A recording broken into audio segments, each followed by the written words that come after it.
Yo, what's up mga kateki? Mag-unbox tayo ng power supply. Yan, yung ano pa rin natin, series natin na no video, no return policy. So ito ay power supply and motherboard. Yan.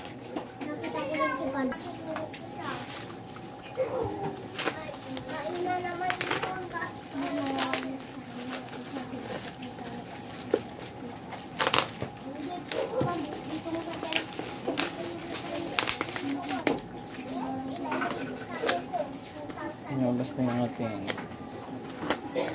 raspberry pi. So testing natin mamaya. Ito lang muna.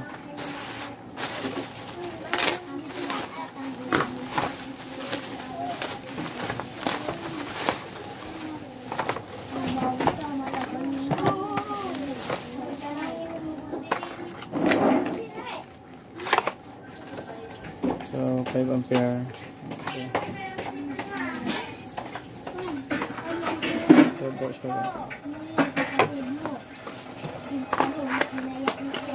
Looking just like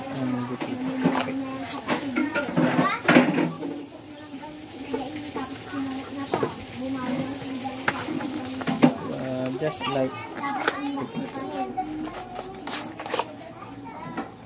nakasulat dito sa isa guys. Sabi niya working just like depicted. So siguro yung ilaw. Yung ilaw niya na to.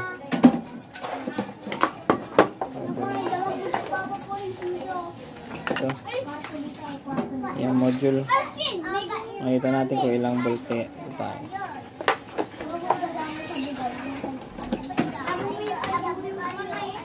So may ilaw.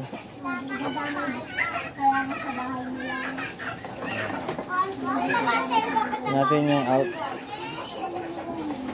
10 lang yung out. So pwede pa naman natin itaas. Diba?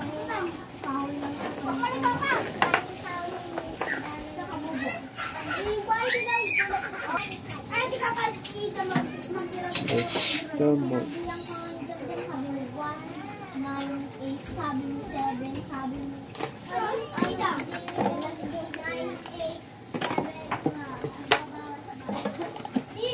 So, ito yung walang lights. Hindi naman tayo babase dyan sa walang lights. So, importante may kuryente. Ayan guys. Okay, may bolts.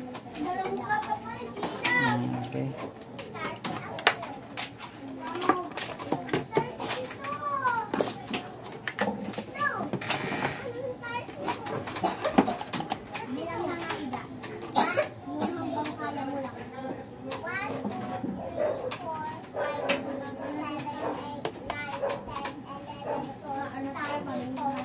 Okay.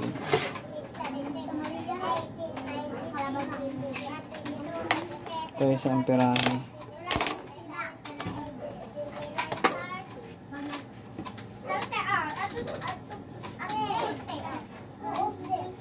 Ito 10 ampere.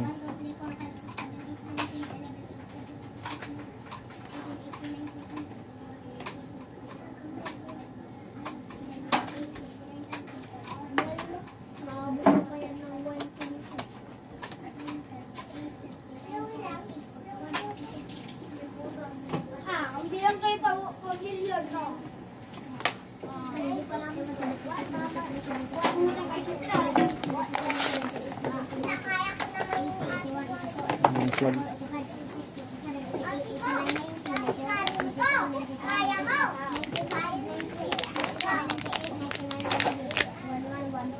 Okay, so natest ko na 5 volts. Ayan, tingnan natin yung power dito kasi walang power na kasama yung cable. Tapos nilagyan na natin na kung walang memory to guys, hindi mag-green yun. So nilagyan ko ng memory na gumagana yan. So dito sa likod meron naman siyang ilaw. Siya ilaw ito. Ano, green tsaka yellow. Okay.